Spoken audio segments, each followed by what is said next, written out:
All right, good afternoon, everyone. Welcome to today's Appeals Committee meeting.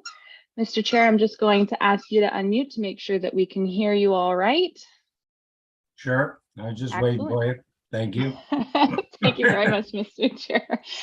So I can confirm that we are now live on YouTube, so we can go ahead and get started, Mr. Chair. Just a note, I have received regrets from Councillor McLaren, who is unable to join us. We do have the rest of the committee with us. As well, we have Kyle Compo, Manager of Enforcement, as well as my colleague Ian Sullivan, who is the meeting host for today. And the agent for the appellant, Charlie Moore, is with us as well. So we can go ahead and get started when you're ready. Okay, well, I'll start by calling this meeting to order and welcoming staff members and committee members.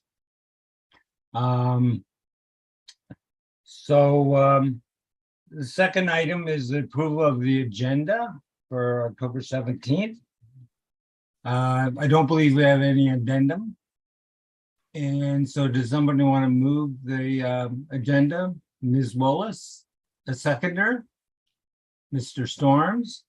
And so any additions, subtractions, or anything of that sort? I'm not seeing any. All those in favor, please vote. Thank you. The third item is confirmation of the minutes. And these are the minutes for July 18, 2022. I guess the first thing to do is have somebody move it. We're going to move approval of the minutes. Mr. Knox and Mr. Storms seconding. Are there any problems with the minutes or additions, subtractions? Everybody seems to think not. Therefore, all those in favor of the minutes, please vote. Thank you. 4 is disclosure of pecuniary interest. Seeing none, I'll pass on to 5. There are no delegations and there are no briefings. So the 7th item is the business. Part A is new appeals, 810 Blackburn Mews. So I think we'll look to staff to run through this with us. So we have a presentation. Okay.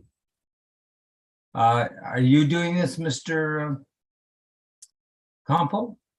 Through your chair, yeah.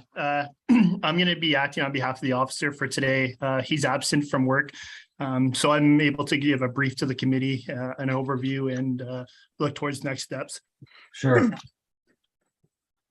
So with that note, in front of you today, we're discussing 810 Blackburn Mews, apartment 116. From a city standpoint, we received a concern regarding water infiltration into an interior unit of the apartment building. We received this concern. It was on April 13th, and the order to comply, a notice of violation was given, and that time was on May 27th. So when the officer initially got this call, and you can flip to the next slide, Ian. When the officer initially got this call on the 13th, he did his inspection, found that there were violations under the Property Standards Act.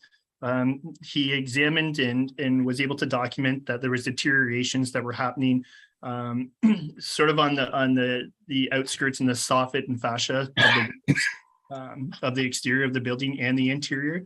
There is noticeable water damage around the unit and inside the unit, with that being the ceilings and the walls. The officer issued the notice of violation again with that due date being May 15th. And we were working towards compliance with the property owner, but after the May 15th date, from the correspondence that I have, is that the property owner, whether through fault of the process, we did not receive any further communication back from that property management team for this discrepancy. On I'm just confirming the dates here.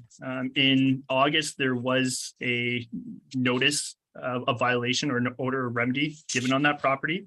And so far, I'm just sorry, I apologize. I'm just confirming the date for the order.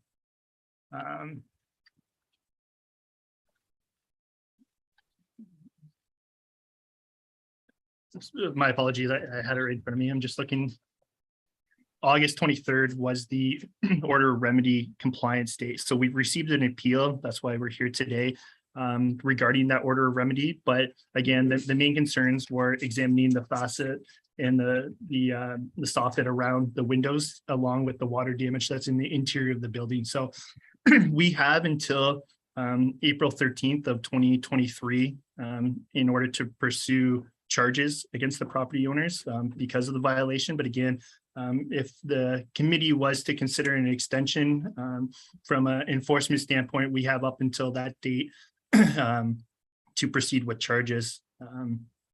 Again, I find some of this can be minor in repair, whether that's be sealing some of the faucet around the exterior of the premise. But again, we're looking towards some remedial action to do with the water damage that's surrounding the building right now, or inside of the interior unit specifically. I'm not sure if there's any questions, and I apologize. I'm going to open it to the committee in about a second here, I think. Okay.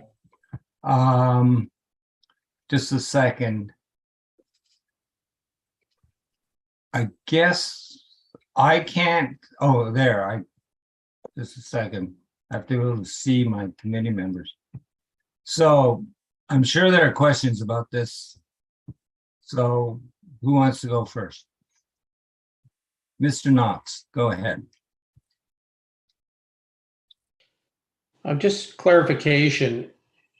Is the order just for riveting for that unit, or are the issues beyond that unit on the exterior causing the issue, and it was just this one unit so far that's been identified?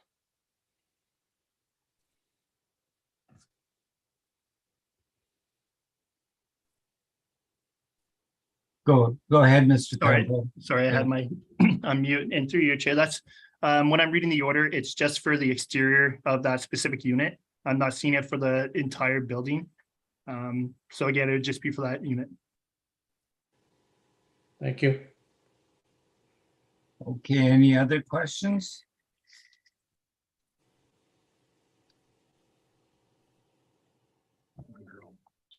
Oh, Ms. Willis, go ahead. Sorry, busy making notes myself. That's okay. So the original notice of violation was given in May. Or actually, if the first due date was May 15th, the notice of violation was May 27th. So the property owner's been well aware of this. If you could just summarize, so I'm understanding we have exterior work for soffit, fascia, masonry, eaves troughs, and then we have interior work to repair the water damage inside. So we've got two aspects. That's and correct. you've had no contact with the property owner since mid-May? From what I'm reading through your chair, is what I have acknowledgement on May 27th from Todd, understanding that there are discrepancies within the unit, and they were working towards a remedial plan of action, but we have not received any further communication since the 27th, to my understanding. Okay, so the city has no knowledge of any plan to remedy. Okay, thank you. Not at this time. Thanks. Any other questions?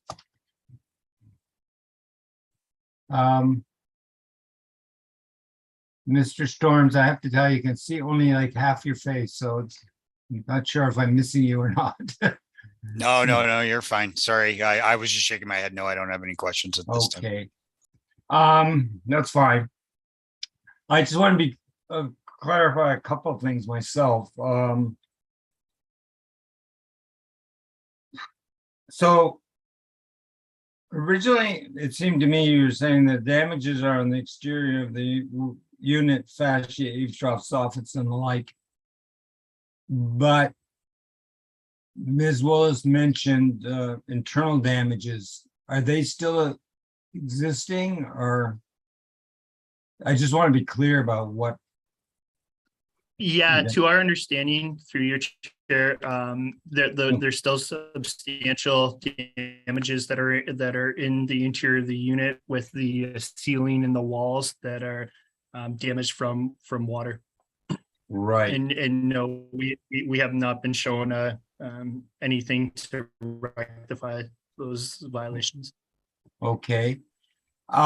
Is this damage the result of one incident or several incidents, and are those incidents continuing?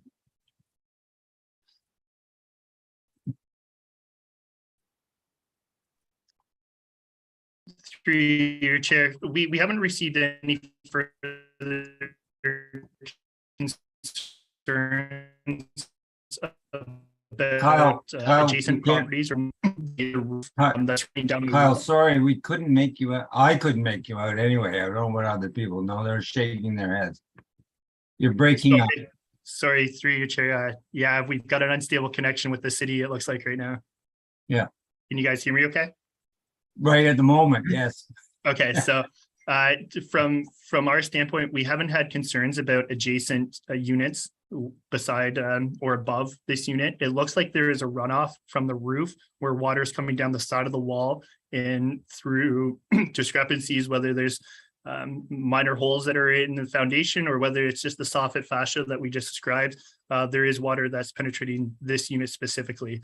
So we haven't heard from any other units, but there seems to be water infiltrating this specific unit. And okay, so my question, I can understand why I perhaps misinterpreted slightly. What I meant is, in this unit, is this the result of a number of water infiltration incidents?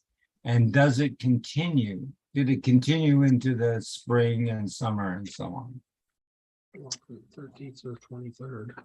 Thank you. And through your chair, I guess try to answer that. We haven't received any concern from any other units that would make indication that this is coming from above or a side property.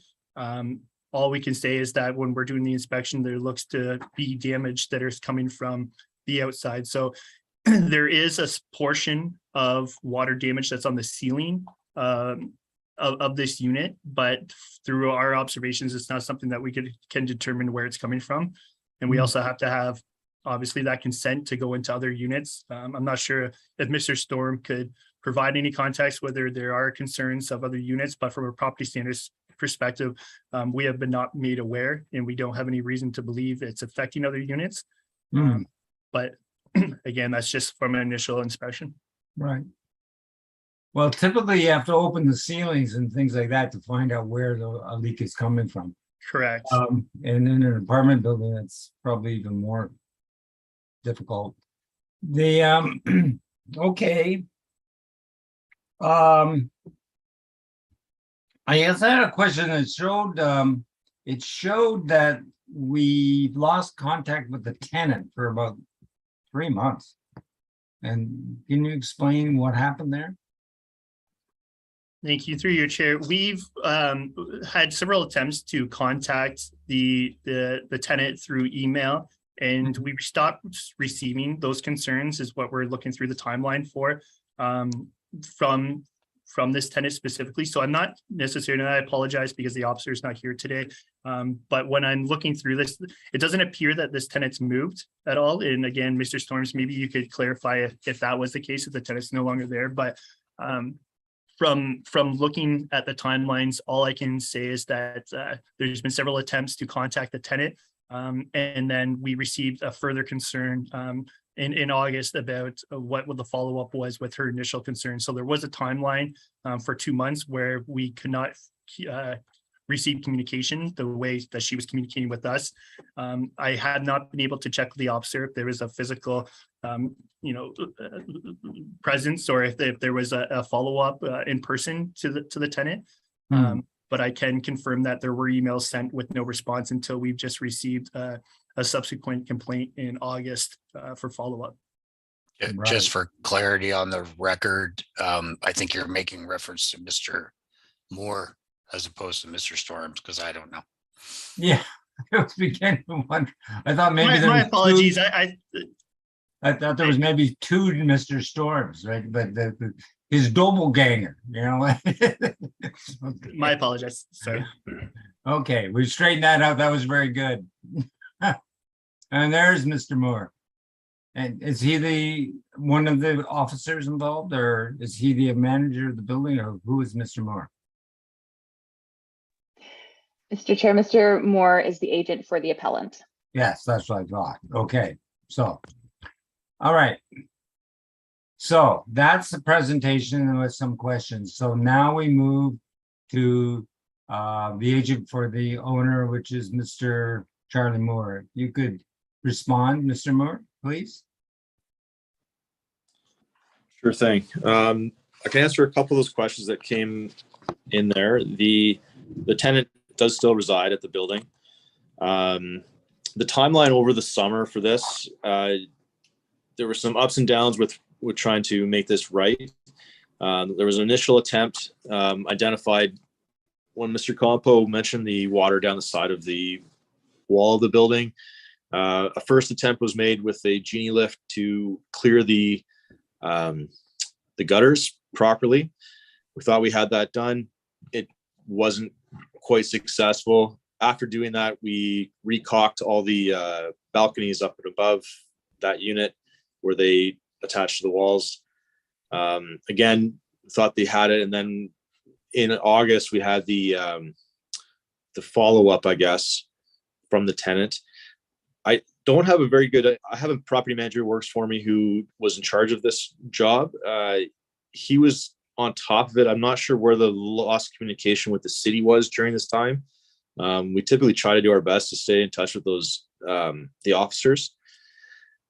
I can report at this time that we've gone up a secondary time with the genie to redo the gutters. And we've had better success. Water's flowing properly. It's been raining a few times in the last 30 days or so.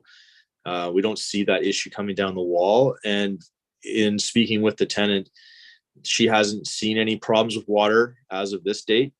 And it just subsequently happened to have one of our staff in working on her repairs in her unit today, just coincidentally. But our side of things at this point is we do think that the issue has been rectified with where the water is penetrating or has penetrated in the past. My request would just be maybe an extension on this time just to make sure that we have solved it once and for all. But given the equipment we require to get up to the fifth floor above the fifth floor, I should say, and staff available to use that equipment, it does take a little bit of time to get that work done. I think we're confident that we've got it solved at this point. So now, I think this is an obvious question, so I'm just going to ask it here. So now you have to rectify the other problems with the exterior fascia, soffit, etc., and the interior, correct? No, That's still outstanding? Sorry, no, I think the exterior work is complete. We've fixed the gutters. We've done any identifiable caulking work that needs to happen. It's the interior work that has to be finished. So putting her windowsill and her ceiling back together, which is the first attempt is going right now. Right. Okay. Any questions from the committee? I don't see any. Perhaps people are thinking about it. Okay. So there's Mr. Knox, you didn't put your hand up, did you? Or did you? Okay. Your faces sometimes move around for no particularly good reason. Okay. So it's all technological. Okay, so the interior is outstanding. And I guess another simple question that someone might ask is, Why did this take so long? I think it appears to have taken long. I wish I had a better answer for the communication breakdown between our team and the city. Mhm. You know that we were in the unit, and I think what happened is we were in the unit doing work and we were on the exterior. My feeling is that the tenant saw the work was happening. Both of us thought that we had it done by our first work done outside.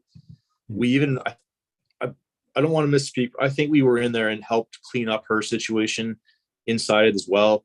And then it happened again, which I think the ball was dropped after we thought we had done it. Perhaps it wasn't communicated to the building enforcement properly.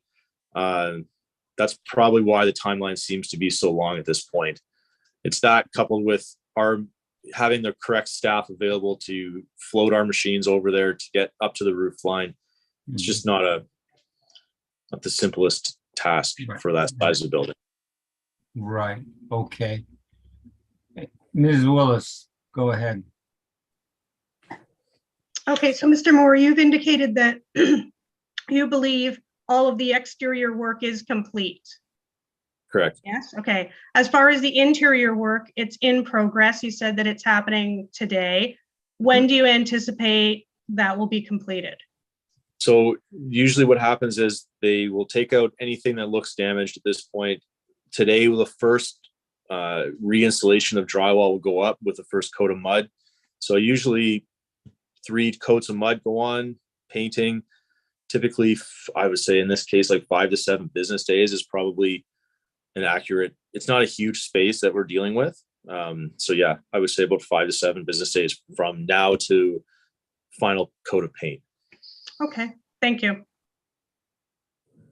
Okay, so we have to determine whether we're gonna uphold or extend or continue, right? Sorry, Chair. It sounds to me like ultimately there's plenty of time if a charge were to be required. I think Kyle said we had until April. If the outside's been done and I assume it has to be rechecked, and then if inclement weather happens, just to make sure. So and then the inside can be done. So it sounds to me like I wouldn't hesitate to. I don't know what the amount of time to push it back is, 30 days or something, to give time to see if the damage is repaired and get the other damage and have the city come back and check it out. But adjourning it for 30, or I'm sorry, I don't know the right nomenclature, but adjourning it for 30 days wouldn't be, wouldn't offend me. No. Okay. How does that affect, how does staff see that? Is that reasonable? Yeah, I think that's, through you, Chair, I think that's reasonable. Obviously, our concerns are if inclement weather happens and this turns into a bigger concern than what's on the table in front of the committee right now, is that we just are more concerned about the weather coming. So we want to see some kind of action happen before we hit those winter months. Right. So an extension till the next appeals meeting would be fine. That'd be fine. Okay, does someone want to make that motion? Mr. Storms, seconded by Mr. Knox. Any comments or additions from the committee? I don't see any forthcoming. Okay, all those in favor of the extension of this order till the next appeals meeting. Thank you very much. That passes. Okay, so I think that's the only item we have. Sorry, go ahead, Kyle. Did you have something to say? No? Okay. So, all right. So we only had the one item. So item 8 on the agenda is motions. Number 9 is notices of motion. 10, other business. 11, I don't think there's any correspondence. And the date of the next meeting is, I wrote it down wrong. Is, let's see, whatever it is, with the clerk got it there, it'll be November something. Mr. Chair, it's November 21st. 21st. Thanks very much. Will I still be chair then? Yes, that will be our Okay. final meeting for this year. Okay, okay. And so before I say adjournment, thank you very much, Mr. Moore. You can be in touch with the city staff and things should go well. Yes, Ms. Clerk. Sorry, Mr. Chair, I think I misspoke. The term ends on the 14th of November. So since you will no longer be sitting, I believe it will need to be led by Ms. Wallace. There we go. Yes. I was My kind of apologies. wondering, but I thought, Yeah. well, okay. So this just leaves me one last thing to do, which is to thank the committee members and staff, but for a good working relationship. And I've enjoyed working with you. As you know, I'm not running again, so it won't be me here. And that may come as a small relief to you. I don't know. But anyway, it's been good. I think we worked together well. And I think some of you are this is your final year too. Maybe all of you. I don't know. Hillary is 6 I think years. for me, this is my 6th term. Right. So are you done? I'm done. You're done. That's too bad. You did a really good job. Oh, thank you. So Mr. Storms and Mr. Knox, are you still eligible Yeah, I'm still eligible, by a year or couple- something? for a couple more, yeah. Oh, good. And Mr. Knox? Yeah, but so okay. So anyway, that's good because it's good for committees to have continuation, right? And some kind of corporate memory. I presume, but I don't know. It depends on whether Mr. McLaren is Councillor McLaren is elected, whether he gets back on or he wants to do this. So anyway, best of fortune. It comes to whatever comes before you. Hopefully not too many Plaza hotels. And so anyway, I just wanted to thank you. It was always a pleasure, actually, in many ways. So Thank you as well. yeah. Thank you, Councillor. Thank you. Yeah. So anyway, Thank you, I Hillary. call for adjournment.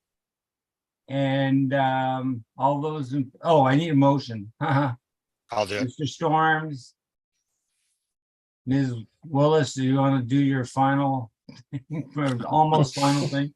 Almost, yeah. And you have to chair the next meeting. Too bad. But item 13 is adjournment. All those in favor?